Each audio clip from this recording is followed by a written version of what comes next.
Hi everyone, my name's Darryl Panes, CEO at As Good as Gold Australia, and today once again I'm joined by my brother Brian. Thank you, Darryl. At As Good as Gold. And today we interview the one and only Mr. G. Edward Griffin, author of The Creature from Jekyll Island, founder of Freedom Force International and the Red Pill University. Good morning, Mr. Griffin. Good morning. Good morning to you, and good afternoon here. So good to Yes. be good to be on your program. Thank you. Thank you. Yeah, we're actually used to this because we don't get to interview a lot of Australians in Australia. In the majority of cases, it is overseas, and particularly United States. So we're always at opposite ends of the day. Look, absolute privilege to be able to interview you today, Mr. Griffin. Brian and I have been looking forward to this for a very long time. And so we really appreciate the time you put aside. Can I suggest from the outset, Edward, that Brian has read your book 4 times. So he sees that as a qualification to ask you the first couple of questions. So I'm going to hand it over to Brian right now. Brian, all yours. Okay. Edward. Wait a minute. What if I fail on the answers? Do I get graded or something like this? It would depend on how many views this video will get, but I'm sure it's going to get stacks. So. Okay. Well, I hope I get a good score. Yeah. Edward. I have read the book 4 times. It was probably over a period of around about 4 years, 5 years, so once a year. And the reason why I did that, because when I looked to the book to the second time, I picked up verses that I thought, no, there's no way I read that the first time around. So I had to really reread it to get that material into my head so I can discuss it with people.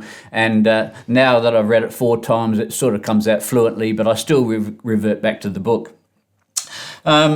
The Creature from Jekyll Island. The reason why I love the book is because in my very youthful days at school, I read a book called The Grapes of Wrath, and it was written by John Steinbeck. And that was about the Depression of the 1930s, and basically opened up my eyes of what a depression really looked like and felt like. So basically, when I read your book, that familiarity came through. So what I would like to ask you as my first question, Edward, is what motivated you to write the book, and how long did it take you to do that? Well, those are good questions. I'll try and keep it short. I was motivated primarily out of a feeling of insecurity, and I needed to defend myself. So that needs some explanation. Why? What kind of a motive is that? This all started when I decided to go into business for myself and to produce very low budget documentaries on various nonfiction topics that interested me, and one of them was the subject of inflation. And I knew very little about it, except that most of what we read about it in the papers was false. We were reading that inflation was always caused by the other guy. No matter who you were, that you had nothing to do with it. It was always the other guy. The farmers were blaming the people that gathered the crops and took them to market, and those people said, no, it's the grocery stores that were charging too much for the food. Grocery stores said, no, the labor unions are causing us to pay too much for our labor. Everybody was pointing to somebody else and knew that wasn't right. So I thought, well, this would be an interesting topic. So I started down that path of finding out. Well, it didn't take very long before I figured out it was none of these, none of the above. It was the fact that money was being created at a rate faster than the increase of production of services and products. And that the engine of that money creation was something called the Federal Reserve System. So I got that far, and I acquired a couple of banker boxes full of research on it, and then I put it away. I never did produce the video, by the way. Other things came up. But anyway, I had started down that path. And then one day I was asked to give a speech before a small group on some topic relating to taxes. And I said, well, ladies, it was a ladies group. You've heard, maybe you haven't heard over there, but in the U.S. we always talk about the little old ladies from Pasadena. I have heard. I have heard that, yeah. Well, this was a group of literally some little old ladies from Pasadena. They had a study group on taxation, to tax reform, and they were looking for a free speaker. Well, I was a young guy. I trying to hone my skills. And so, yeah, I'm a free speaker. You get what you pay for, right? So, but I said, look, ladies, I don't really know much about taxes, except that they're too high, and I'm against them. Other than that, what else can you say? But I have something that you might be interested in. It's something about a hidden tax, a tax that you pay that you don't even know you're paying it. Would that be of interest to you? Oh, yes, that'd be fine. So I went and I got my boxes out of the closet, and I sort of scanned through the documents, pushed it all back up into my frontal lobes, and I thought, oh yeah, this is a very interesting topic, isn't it? And so I gave a speech. It was I don't know, probably a 30-minute, 45-minute talk before a group of maybe 50 ladies in a very nice living room in Pasadena. And it was a smashing success. People came up and said, oh, that was interesting about Federal Reserve. They create money out of nothing? I didn't know that kind of stuff. How do they create money in the world? And they said, you ought to take this speech and put it on the road. Well, they shouldn't tell anybody me that, because that's what I did. I said, oh, I should put it on the road. Now I come to my answer to your question. I did a series of...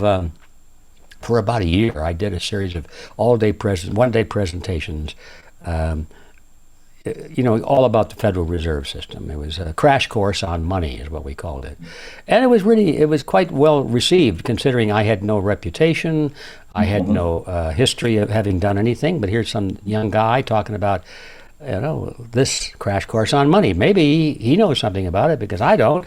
So we packed them in, and everybody was happy, and they were getting good information. But no, at the end of almost every one of those presentations, somebody would come up to me, usually some older lady, and say, well, Mr. Griffin, my husband passed away some years ago, and we don't have a lot of money left in our savings, but I want to make sure that what we have left is well preserved. What should I do with the inheritance I got from my husband's insurance? Should I buy real estate? Should I buy gold? What should I do with it? Should I go into an investment of some kind? And every time I got asked that question, I felt like I was a fraud, because I hadn't the foggiest idea how to answer that question. I knew how money came into being and so forth, so I stopped doing that. I just pulled the plug on that series of lectures, and I went to school. I enrolled in the College for Financial Planning at, it's a course that you take through the mail. It's a mail-order course. You get your PhD, your public... I'm losing my memory now on all of this thing. Professional planner, professional planner. So I got my diploma on all that because I wanted to find out what the real markets were, what people did do with their money once, even though it was fiat money, wasn't worth anything and losing value. What did you do with it? How do you make it grow? So I did that, and along in that process, I decided that this needs to be written down, because now I was learning more or less the two sides of this argument of fiat versus tangible assets. And I thought, this is a really interesting topic. Maybe I should learn something about it and quit pretending. So that's when I decided to get serious about real scholarship on the history of all of this. And that was the beginning of approximately a 7-year cycle in which I wrote the book. Wow. So it started out of a feeling of inadequacy and guilt that I was being a fraud, pretending like I knew something, which I really didn't. So 7 years.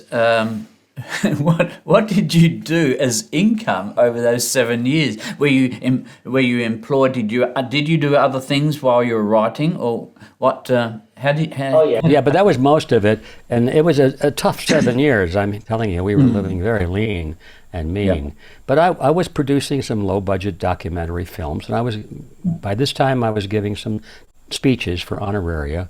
So that was about it, and I had written another book, which wasn't selling very well, but I had written it. It was doing okay, but mostly it was from my own works in the documentary films and public speaking. Right. And not much of that. I mean, it was really lean. Well, obviously the book took off, and that's the book here, The Creature from Jekyll Island. I would suggest that all of our clients that are here in Australia that want to read this book, you'll find it when you go to As Good As Gold Australia website. It's in there. If you can't find it, just give us an email, and we'll organise one for you. So we head on. We move on. The next question, Edward. The Federal Reserve. Most people know the Federal Reserve, or if they know anything about the Federal Reserve, it came about in 1913, in actual fact, December of that month. But it was niggling. It was in there, well, a bit before that. So the question is, the Federal Reserve was passed by Congress, as I see it, in December 1913. But the beginnings of the Fed started in 1910 on Jekyll Island, or did the rumblings of the new central bank start before that date? What was brewing before 1910? Well, since you've read the bloody book 4 times, I should say, well, how do you answer that question?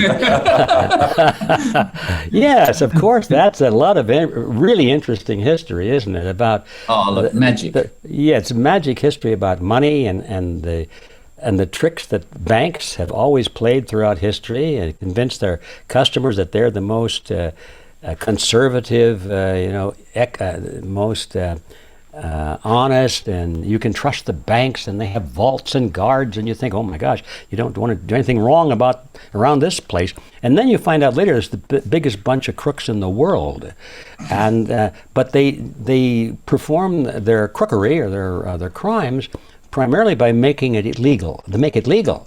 So this is when you finally begin to open up a view to the real world that there's such a thing as a cartel, and a cartel can make a contract, an agreement with government, and now you've got the combination of a private organization such as a banking system or an educational system or a healthcare system or a utility system coming into bed, the same bed with government politicians, and you've got the line is blurred between the two, and because whatever the private sector wants, they buy the politicians to pass the laws to make the crime legal, and this is what emerged out of my awakening over these years. I thought I was just dealing with a simple problem of how do they do it. But then I began to understand that there's a philosophy behind this, and it's a rich history of how this happened. And so, to your question, the Federal Reserve was formed primarily out of the need to avoid the government, the federal government, from enacting a law that would control the banks and make them honest for a change. The banks had been existing in America for quite a while, and they were chartered at the state level. And each state has its own charter and its own deal, but they were all pretty much the same. It was a legalization to commit crime, and the crime is that they could take money from people and put it on deposit, put it on a kind of a deposit that they technically call a demand deposit. And the promise is that, well, this is your money and we'll hold it for you, and you can have it anytime you want it. Just demand it and we'll give it to you. But meanwhile, they turn around and they lend it out. So they lend out, whatever percentage they feel they can get by with, and they don't have it there waiting for you to come and get it. And the argument is, well, that would be a waste. Why would you just let this stuff just sit there where you can lend it out at interest, and nobody would be the wiser, nor nobody would be hurt by putting this money to good use. So you can make a spin a story around how good an idea this theft is. But and nevertheless, you promise people you're going to hold their money in a demand deposit, and they come and demand it, and you don't have it. It's called a run on the bank. Well, this is not fun. People line up and they want their money, and the bank has to close its doors, and then it goes bankrupt, and the people lose their money. They never collect it again. They just went down the toilet. And so this was happening in all of the states around the country. The banks were taking advantage of this legal privilege to promise something that they couldn't deliver. So there were runs on the banks. Banks were folding. People were losing their money, and the American people were in an uproar for banking reform. And they had this silly idea that if they could just find some politicians who agreed with them, that the politicians would be wise enough and honorable enough to produce a real solution. And so they demanded a piece of legislation to control these big bad banks that were ruining everybody's savings. And so the banks decided, or the bankers decided that, hey guys, something's going down here. We can't just let this happen. They're going to pass a law to control us. So what do? And primarily, I think it was Paul Warburg said, well, that's very simple, gentlemen. We'll design the law ourselves. We'll write the law ourselves and make it seem like it's controlling us, but we'll write it, so it's not. It's really giving us everything we want. And there was the trick behind it, and that's the reason for the meeting on Jekyll Island, which was a highly secret meeting, because they wanted to conceal all of this discussion from the public. They wanted to conceal the fact that the banks themselves were colluding on this. They didn't want anybody to know that the representatives of the biggest banks in the United States, with their tentacles to the banks in Europe and around the world, were actually gathering in one place for a whole week, any place. But anyway, Jekyll Island was the most private place you could think of because many of those guys had beautiful estates there. It was a resort island. It was called the Jekyll Island Club. And so they went there in privacy and secrecy, and great secrecy, so that nobody would get a whiff of the fact that the bankers themselves were drafting the Federal Reserve Act, which would then be sold to the American people as a means of controlling those same bankers. It was a classic case of the fox guarding or building and then guarding the hen house. Wow, fantastic. Really, I know I've read the book and I can just hear it coming from the book, but it's great to be able for you to say it, because when people listen to Brian and Darryl, also in this case Brian, oh look, I don't know if that's quite true, but when they hear it from the person, the author, the book writer, it makes a big difference. So I'm glad all that information came out. Well, Brian, may I interrupt there? You bring up a very important fact, and maybe we don't want to dwell on these secondary facts, but this is important, that people do tend to say, I don't believe that, or that's probably not quite true, it may be partly true, if they've never heard it before. And that's why control of the media and control of the school systems is so important, because you can condition very intelligent people that if they've never heard about it before, come on, it's off the wall. So that's why the secrecy and why control of the media is so important. And for that reason, when I did this book, as you know, I went probably more out of my way than I needed to document everything. And I decided that in the beginning, almost all of my documents had to come not from people like myself who had just researched it and read about it and came to an opinion about it, but these documents had to come from the original actors themselves, the ones who went to that meeting, the ones who their biographers were, and they wrote about it, and things like that, and official documents, so that if people were hopefully skeptical, I love that, by the way, because if somebody is skeptical, that means they're thinking about it, you know? I'd rather have somebody say, oh, come on, can you prove that? Or give me an argument, rather than say, oh, yeah, sure, well, I got to run now. Which is typical. Typical, yeah. Oh, dear. I will say before I go into the third and last question for this group here, is that when Woodrow Wilson was elected president in 1913, he had an 8-year term as president of the United States. And he began with the government having a 2.9 billion debt, and he at the end of 8 years it went up to 24 billion debt. So 8 times he increased the debt of the United States. Whether it was because of the Federal Reserve, we don't know. But if the money flows easily, you can create more debt. Question 3. And it's just really a continuation, and I love your story. So if we go over anything again, I don't have any problem with that at all. In chapter 1 of your book, you tell the reader that in November of 1910, that 6 wealthy officials came to Jekyll Island, which was owned by J.P. Morgan, to discuss the beginning of the United States' third central bank. Now, these people were Senator Nelson Aldrich, father-in-law of John D. Rockefeller Jr., Henry Davidson from J.P. Morgan Group, Abraham Piet Andrew, Assistant Secretary of the Treasury, Frank Vanderlip from Citibank Rockefeller, Benjamin Strong, J.P. Morgan, and Paul Warburg, and you've already mentioned from the Rothschilds and Warburgs of Europe. These men represented an estimated 25% of the world's total wealth. My question is, in your opinion, Ed, why were they discussing a new central bank? Well, I sort of touched on that a moment ago, because if they didn't do that, somebody else would. Well, let me excuse me, that's not quite right. They knew that banking reform was in the wind. I don't think anybody in the United States, other than this group, had any idea that banking reform would involve a central bank. That was not the idea. They wanted Congress to have oversight and to make sure that these guys were doing everything on the up and up, and not. And they thought that the Congress would protect the interests of the American public, but nobody wanted a central bank.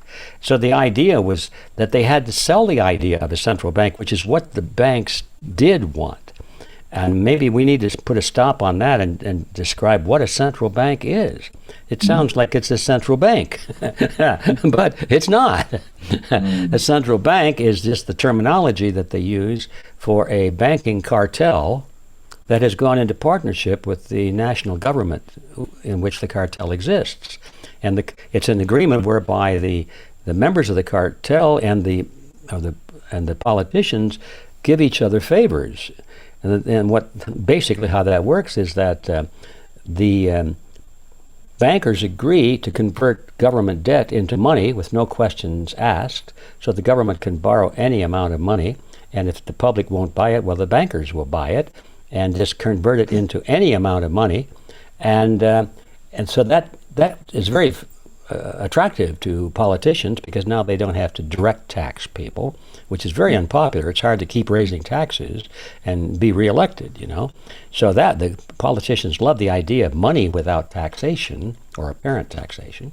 And the other side of the deal was that now, since the central bank or the cartel was going to do that, they in turn wanted special privileges. They wanted exemptions from this law and that law. They wanted the ability to do things that nobody in their right mind would grant any institution to do, like create money out of nothing. And in this case, they not only created money out of nothing, they took away the right of the United States government to print money or to create money. They gave the right to create the national money to a bunch of bankers.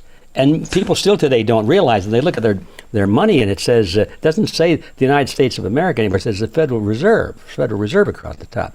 They don't realize that the American money is not issued by the government anymore. It was, ever since 1913, it's been issued by the banking cartel. So they each got favors out of that. So that's a central bank, and you look in the world today, every nation, as far as I know, has a central bank. So the relationship is the same. It was pioneered in England by the Bank of England. That was the first place where it really got a foothold, this concept.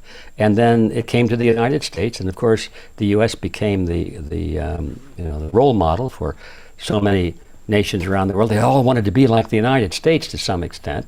The trouble is, by the time they got around to that, the United States had changed. So when they adopted the laws and the practices of the United States, they were no longer those laws and practices that made the United States great.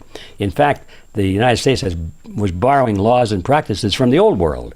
So they just didn't get very far. It didn't change much, except the appearance. So I don't know. I could go on about that, but that's basically what happened.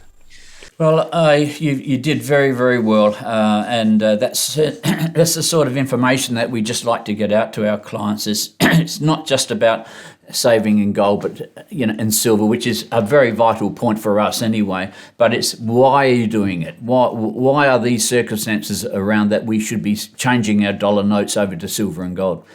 Darryl, I think you've got some questions there. Oh, about 400. About 400? Okay, let's start with number one. Look, there's that much information, Edward, in this book. With the banking system, Federal Reserve. I mean, it's just consumes you.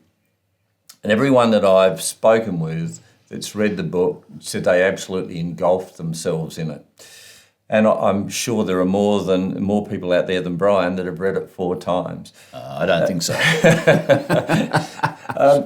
But Can I ask you, Edward, what were you hoping that your readers would get out of this book? And then having that information, what were you hoping they would go on and do with it? Well, to be perfectly honest about it, I really didn't think the book would be well read. I thought it was going to be too off topic because people wanted to, they're interested in the daily news.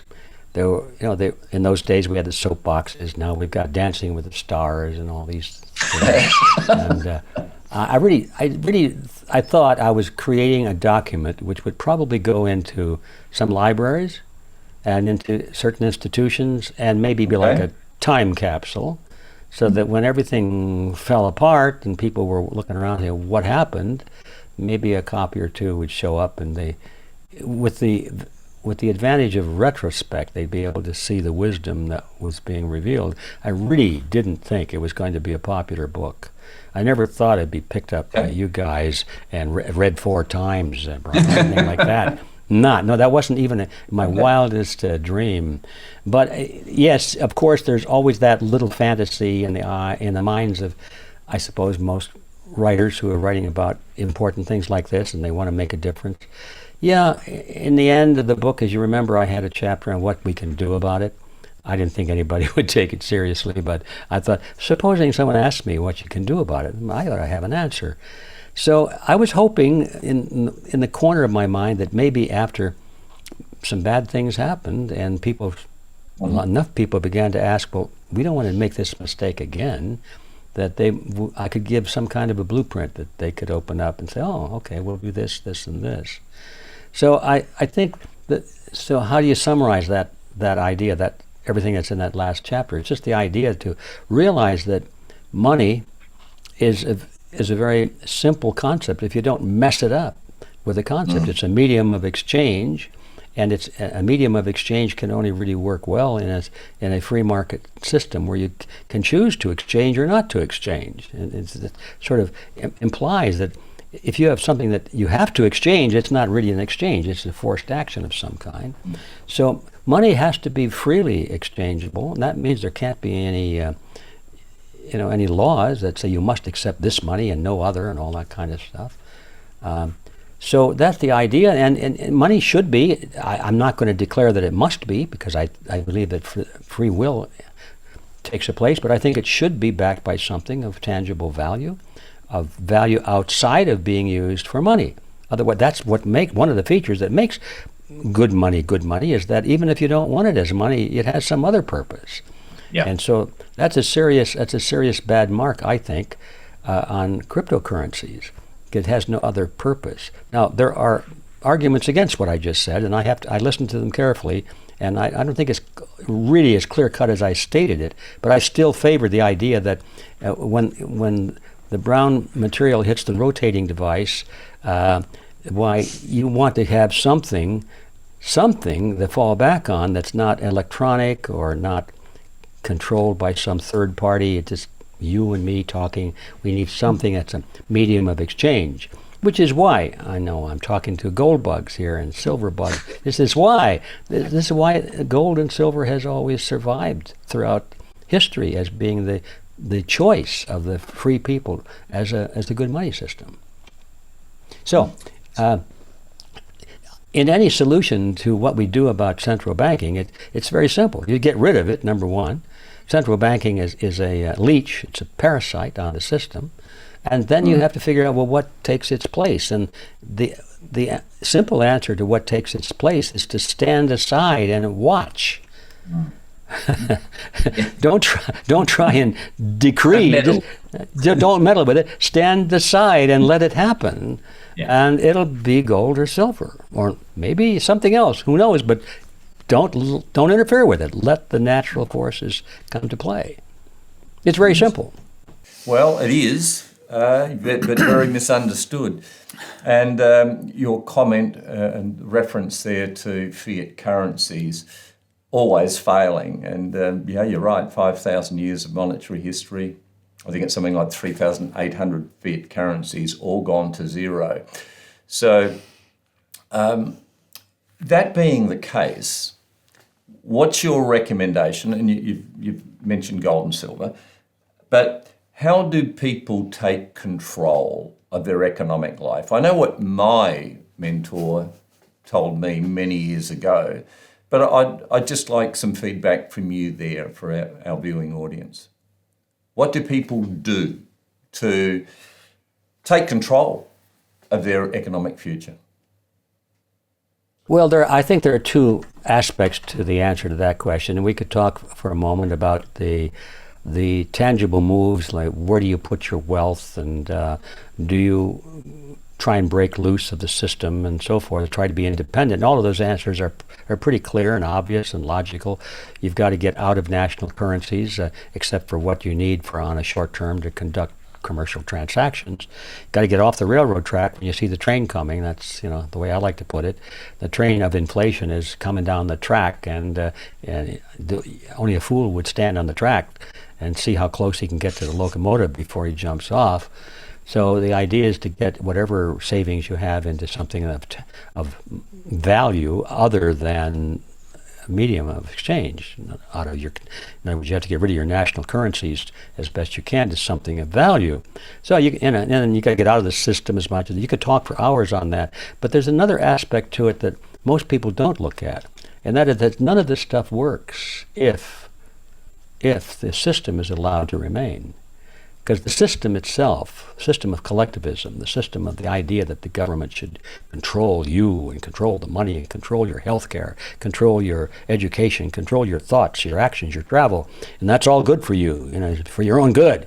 As long as that system is allowed, it will grow and grow and grow and grow, and when it reaches termination, it's total slavery.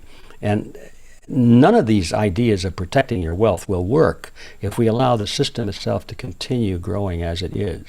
So any plan, realistic plan of what you do about it, has to include devoting a substantial part of your time, your energy, and your money to change the system, to stop it from moving in the direction it's going. Otherwise, you're just playing a losing game. Yeah. Yeah, so getting back to really, we get back to how the government, asking the government to solve your problems, to solve your challenges, and do something about it. I think people have got to do something for themselves, and it's very, very important. I don't ask. We have to take back control and get these people out of public office that have these agendas. And that means we have some serious thought as to what is the proper function of the state. What do we want the state to do? Most people think, well, the state can do anything as long as you can get 51% of the vote. That's democracy, right?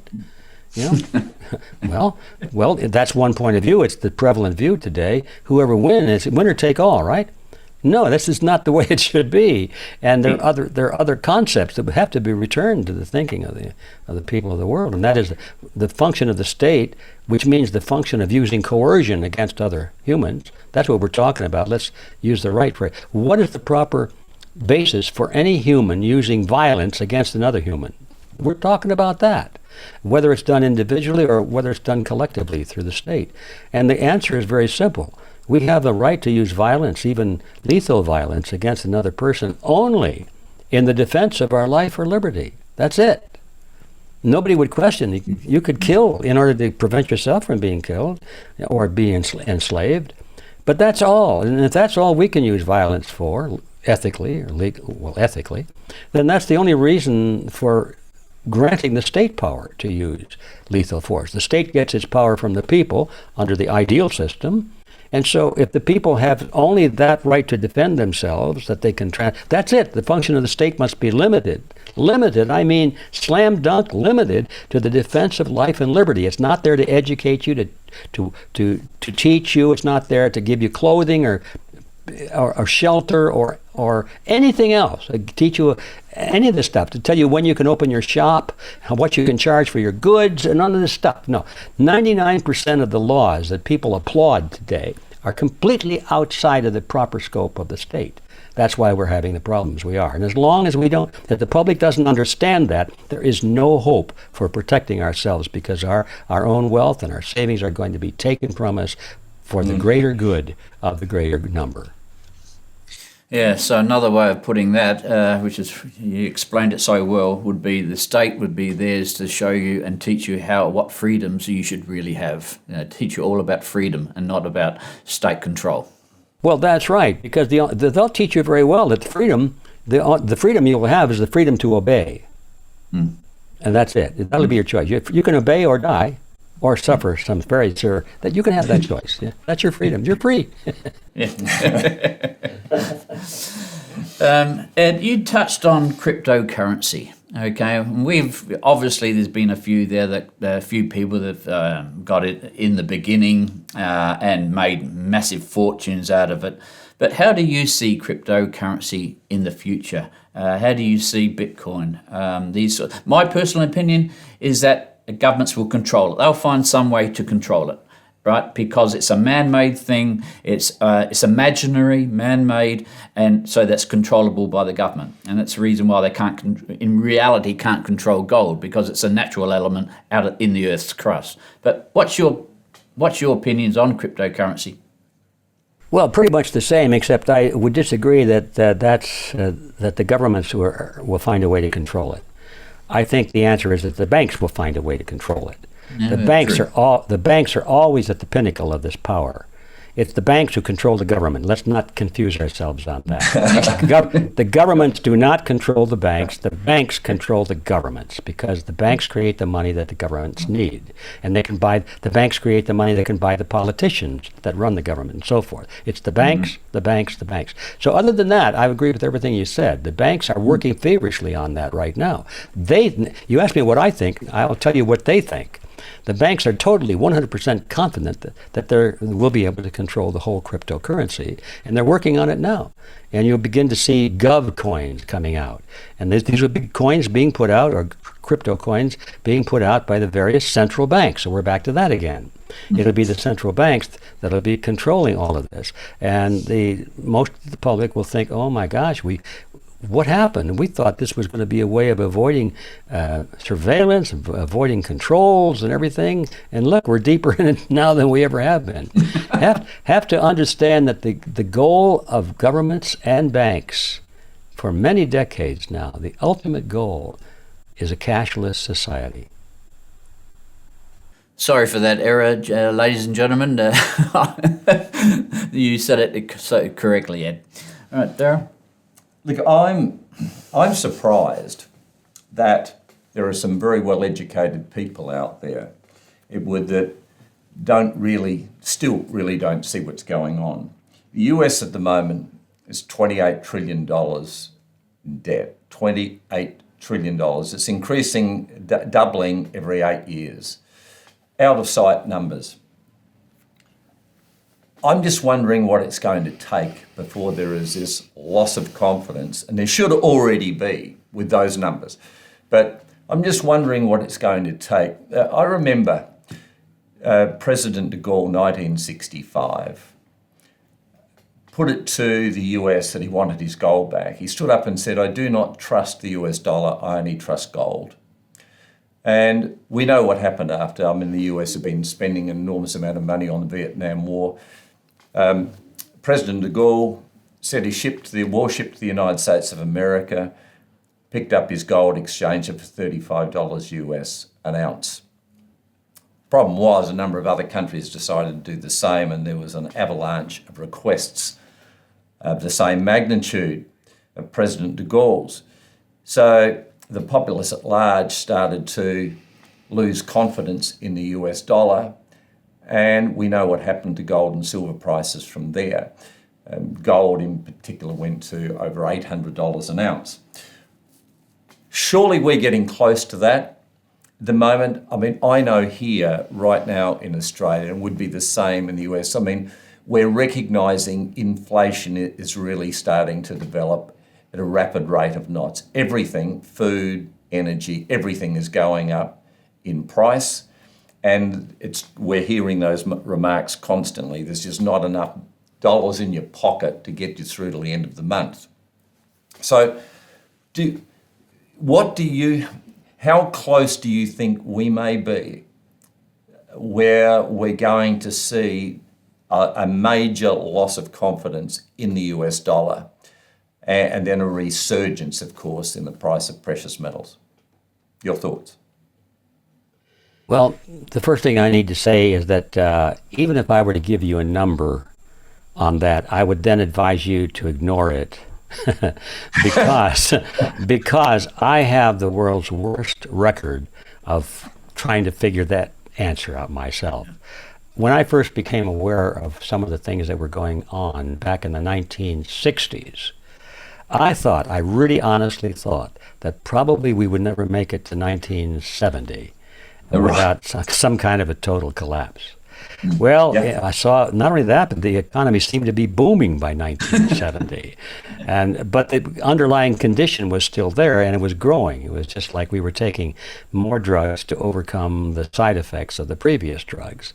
So at the moment, everything seemed good, but we were getting more and more hooked on the drugs. So then by the 80s that came along, we were really drug addicts, but we still didn't know how bad it was because we were dumbed down. So that's an analogy, of course, but I think it's a good one because I have always felt that if the market were just left alone and the free market forces were at work, probably about 1968 would have been the end of the line, and it would have been a very severe depression, but we could have recovered from it, like a recovering drug addict. You can recover from it, and it'd be hard.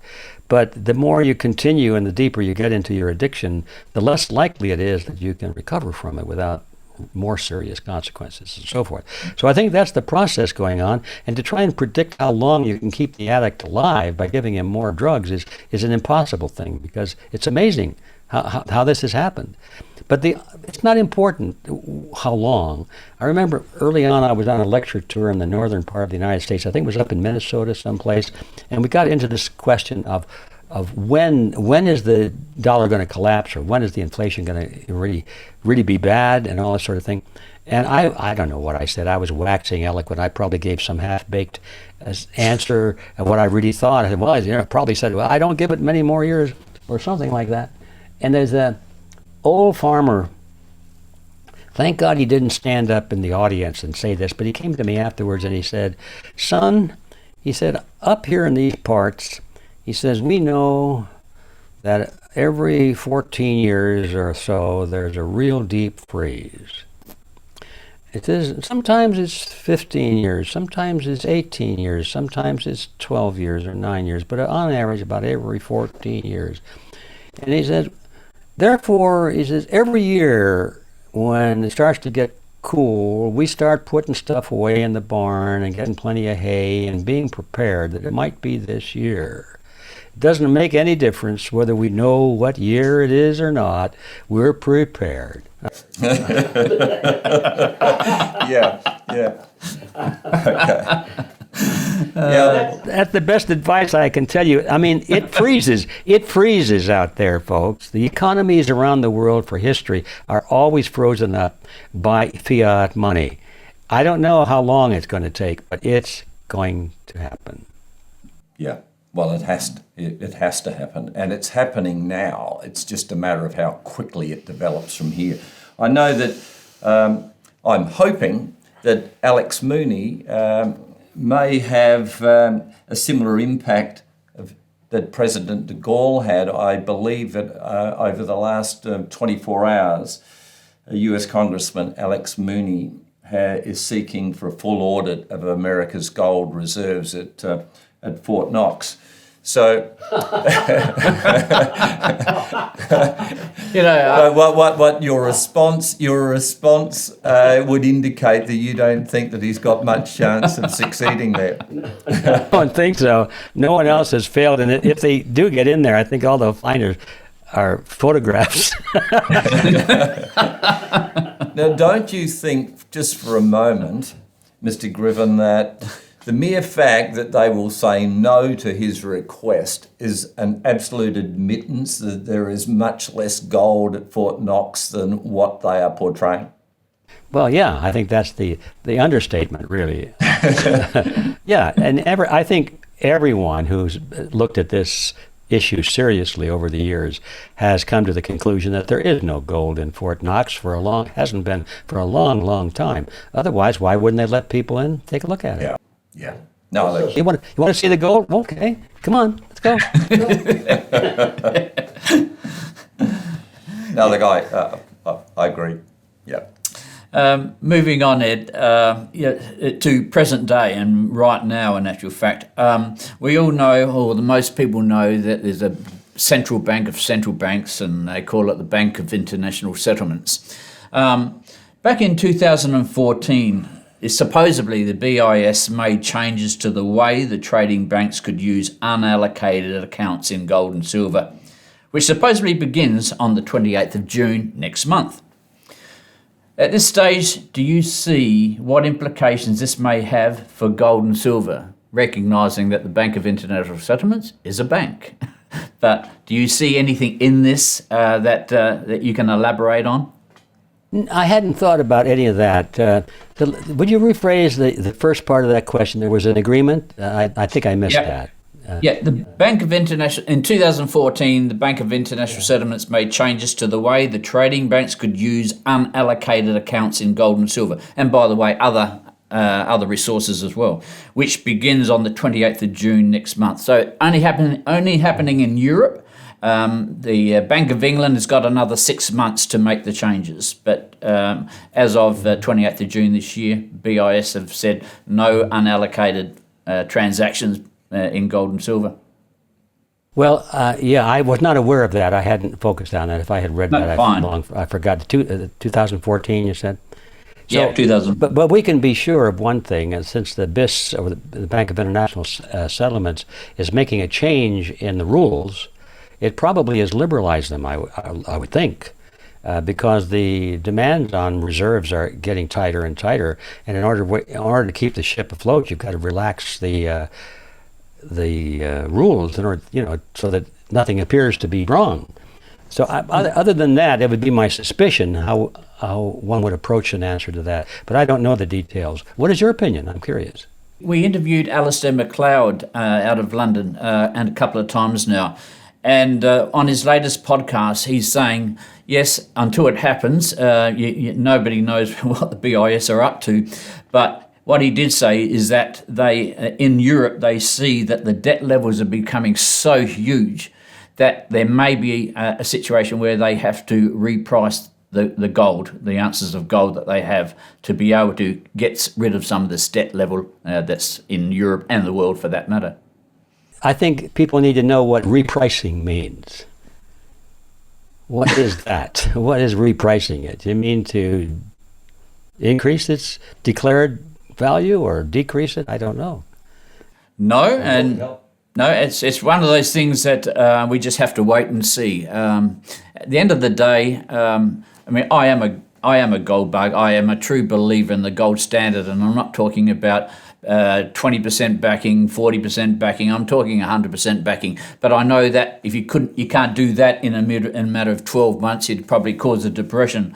But I do believe that gold has worked for 5,000 years, right? And you just look back, and they always come back to gold. So I believe the bankers will have another philosophy. But at the end of the day, gold, to me, has to be rebalanced into the amount of money that's been printed. So I don't believe the Bank of International Settlements are waving towards the gold standard. What I do believe is that they've got to control this debt level and got to do something about it. I agree that the repricing, therefore, means they're going to have to devalue the stated amount of gold, so they can say, well, or maybe, I think I have it wrong. Let me think. If you increase the declared value of your gold, let's say it was worth officially on the market $1 million or something, or by declared price $1 million, but you've got $10 million in debt. Well, the simple answer is just to declare that your gold value now is $10 million, and now you've got your debt covered. You see? Mm-hmm. So maybe that's what they're talking about. That would be the repricing. Would be, we can't sell it for this, but we'll just declare that that's its value. It's like the bank holding a mortgage for a house that really its value in the market is only $100,000, but the bank says, oh no, that's $1 million house, so we got a good asset there. Our books are clean.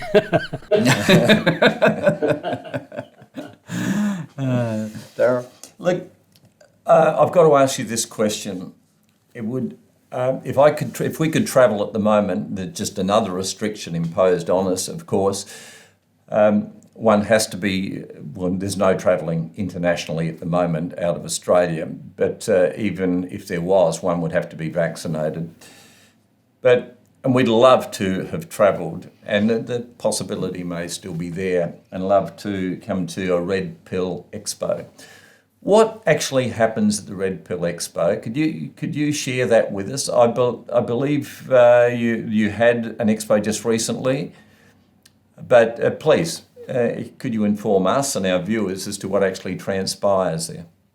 Sure. Well, first of all, I think most of your viewers know about the red pill meme, and those that don't, it's simply an idea that if you take the red pill, you will be able to see life the way it really is. You'll see reality. You dispel all the illusions. But if they're too harsh for you, you don't like reality, well, then take the blue pill. You go back to sleep and you're living in la la land, and you're not worried anymore, but you're not going to do very well in the long run. So it comes from a sci-fi movie about 20 years ago called The Matrix. So we thought it was a good way of describing almost everything we wanted to say about the reality of the world. We are all living, or worse, most of us living in illusions. Some of the things we're talking about here involve illusions. What is money? Are the banks there to help us? Are they really reputable organizations? Are they honest? Are the governments really trying to help us, or are they trying to control us? All these things. It's time for people to begin questioning authority. I don't believe you should question everything, but I do believe you should question everything of importance. Because if it affects your life, chances are somebody's got a motive for deceiving you. And this is real. You take the red pill and you wake up with that, oh yeah, this is the real world. There are crooks out there. And some of them are in high positions in corporations and in governments, and sometimes even churches. I mean, this is reality. And if you don't want to face that, you're getting in trouble. So that's the theme behind the Red Pill Expo, is where we bring together very qualified speakers. Most of them are professional people well noted for their fields of experience. We have doctors, lawyers, politicians, some of them construction people, teachers, artists, people in all walks of life. But they've learned something important about a field in which they once had or held an illusion, and they were able to see through the illusion, and it changed their life. And so they want to tell their story. All of our speakers come, they don't get paid for these speeches because they want to share their discoveries with the world. And I'm one of those people, by the way. When I discovered what's true about the Federal Reserve and about money and banking, I would go any place to speak to 5 people. If I had time, I would do that. In fact, I did it for a long, long time, because once I saw through the illusion, I thought, my God, the world is not going to be a good place unless everybody sees this thing. So that's why these speakers are there, and they'll be speaking on, a lot of them speaking on the COVID theater, a lot of them speaking on the Great Reset, or the Not So Great Reset, which is really a reset back to Middle Ages, really, more of that economy. And we'll be talking about terrorism. We'll be talking about what are all the things that people are supposed to be afraid of? Be afraid of the environment, terrorism, you name it. You just open up your newspaper. Maybe the next big fraud will be invasion from outer space or something. All they got to do is just say it's happening, and nobody would know any different. They flash some pictures of some weird machines on the ground and wobbling people walking around, and if the newscasters play it straight, the nation, oh my God, the aliens have finally landed. Now what? Things happen like that. I'm exaggerating, of course. I don't want anybody to think that I believe for certain that they're going to do that, but I know they've talked about it. I've read some of their papers where they considered faking an alien invasion, and they decided that no, the public wouldn't believe it. Yeah. But now, have you noticed that last 9 months or so, all of a sudden UFOs, which were previously a taboo topic, You can never hear about them. All of a sudden, every newscast has got a couple of times a week a UFO story. The Air Force has come forth. Yeah, we're releasing our private documents. UFOs here, UFOs there. I'm thinking, maybe they're trying to prepare the public so that the answer that, no, the public wouldn't go for it, could be changed. So all of these things you have to consider, and we'll probably be talking about things like that, about 9/11, for example. What's in our water supply? What's in that vaccine, other than what we were told? I mean, do we really know what's in it? If it doesn't protect us against the virus. We have one doctor there. He's a very respected authority, and his topic is virus, what virus? He's going to challenge it right to the bottom and say, look, what evidence do we really have that there is such a thing as a virus? I was shocked to find out there is none. It's theoretical. It always has been theoretical. But everybody talks about it as though it's proven, and it's what they teach in the medical schools, or the doctors don't. They've never seen a virus. They've never taken a photograph of one. They've never isolated one. They said, well, these particles over here probably came from a virus. Things like that. In other words, across the board, there are illusions to be examined. That doesn't mean that all of them are true. We're not saying that because we don't really know. We're there to learn. We're not there to decide. I mean, for you, I could decide for myself. But we allow people to come on our stage with some strange ideas. In fact, I'll give you one parting statement on that. Our next event may happen in San Antonio, Texas, where the Alamo is. And I was thinking, at that event, wouldn't it be nice if we had a debate on stage between the flat earthers and the round earthers? Everybody laughs at the flat earthers, right? But there's some serious guys out there. Amaze me. I got into a debate with one the other night. By the way, I think the flat earth theory is absurd. But that doesn't mean I want to prevent somebody from preventing their theory on it. And I read a couple of books on it, and these guys have got a lot of questions that I can't answer. I would love to hear a debate on this, And so this is the kind of thing we entertain. Now, we focus mostly on those things that affect our lives, affect our health and our liberty. And that's what goes on at Red Pill Expo. Sounds good. I'd love to be there. But right now, our government has decided that if you're travelling overseas, you got to have a jab, as we call it over here. And Darryl and I, at this stage, have not decided to do that. No, absolutely. But what a fabulous experience that would be. Everything seems to happen in the United States of America, doesn't it? Unfortunately, yes. Yeah. I was about to say. Yeah, when I said that, I thought, what did I really say? But look, we're the only we're the only company here in Australia that interviews people like yourself, and we've had some wonderful guests that we try and get a global perspective, of course, and in particular in the precious metal space. But there's so many qualified people in the United States of America that talk about the economy, precious metals, the role it plays in the economy. Zero here in Australia, isn't it? So we thought it was about time somebody stood up and did something. Yeah. Sun Tzu, The Art of War. Now, you've made reference to, in a roundabout way, Sun Tzu's comments. He made reference to the supreme plan to defeat your enemy without having to engage him in battle. And that's really what COVID-19 is, isn't it? I mean, you don't need to drop bombs on a city to create havoc. You can do it, in this case, with a virus. Very powerful. Well, yes, you could match it up with that, and I think that would be perfectly valid. But I think there's another twist to it too that's worth looking at, and that is how do you conquer people without having to engage them in battle? And that is the real trick.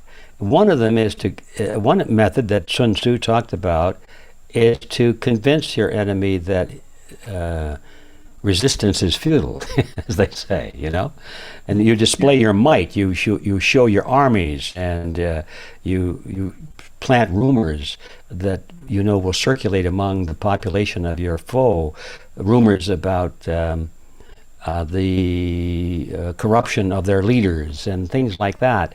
And besides, we have secret weapons that can destroy the whole nation and so forth. So that you have to convince people in their mind not to fight. And that's the trick of modern warfare. And the trick that they're using mostly, I think, on the people of the world today is fear. Fear of something.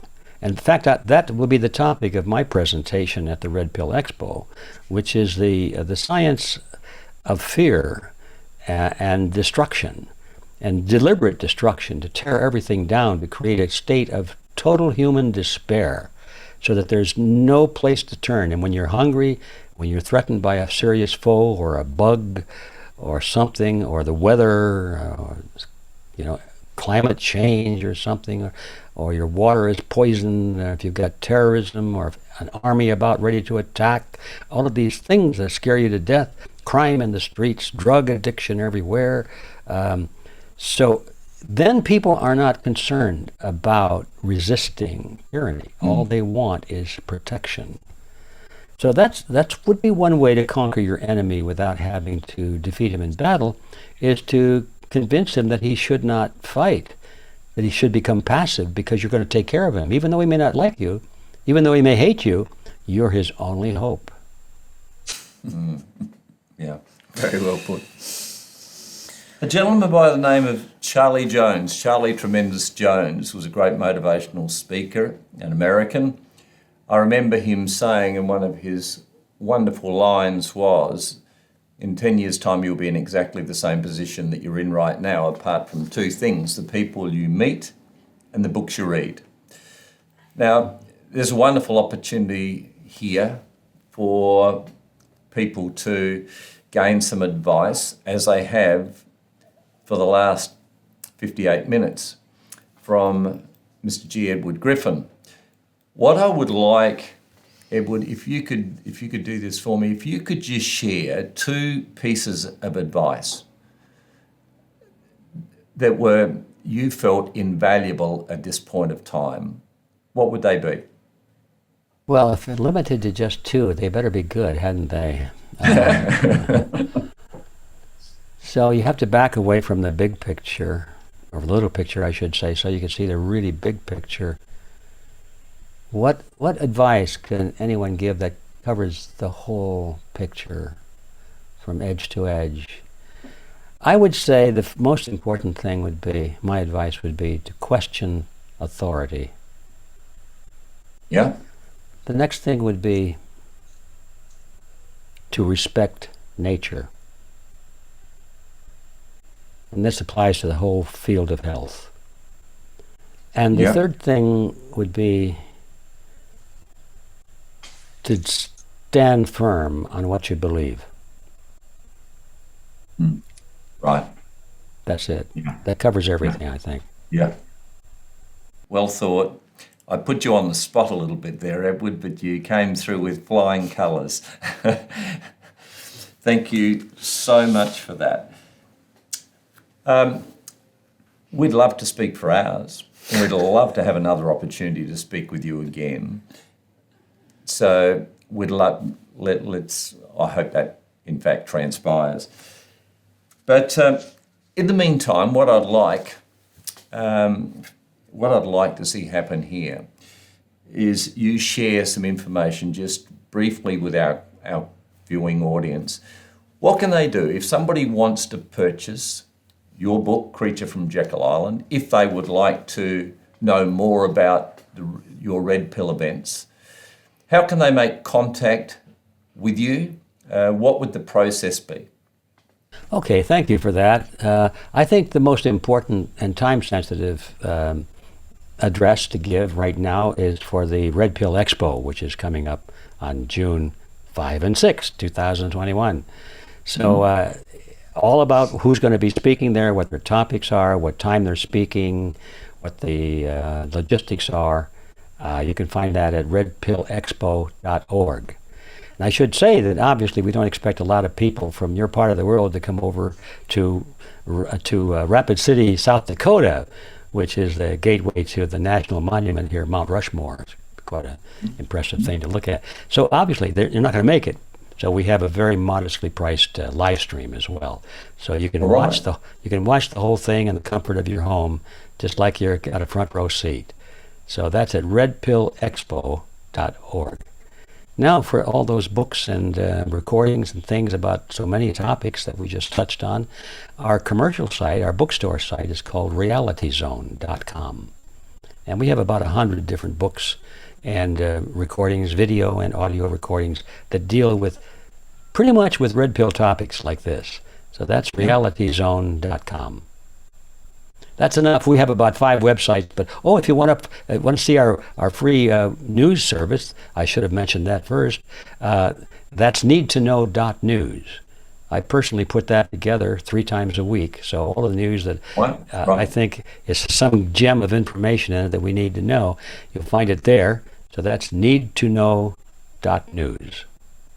Charlie Jones was right. I mean, and what we need to understand here, and Brian and I have always worked on this principle, if there's an opportunity to connect and gain information from somebody who's had so much experience as Edward has, take advantage of it. And there are incredible opportunities here. I mean, just the object is to learn from people, learn what not to do when you learn what to do. And Edward provides some wonderful resources there. And what I would suggest to our viewers and subscribers, please take advantage of them, because it's an opportunity gone begging if you don't. Edward, thank you so much. It's been an absolute privilege interviewing you today. I didn't even feel as though it was an interview. It was a chat, and I felt information. Yeah, it was just a great experience at our end, and I thank you so much. You're a very well researched gentleman, and we appreciate your time today very much. So, thank you so much for that. It's been my pleasure. So I hope you invite me back someday. Oh, absolutely guaranteed. That is a guarantee. Thanks very much. And Edward, look, we'd also like to thank our viewing audience, our subscribers. They support this channel wonderfully well. And so until next time, we say stay well, stay focused, and goodbye for now. And goodbye for now. Bye.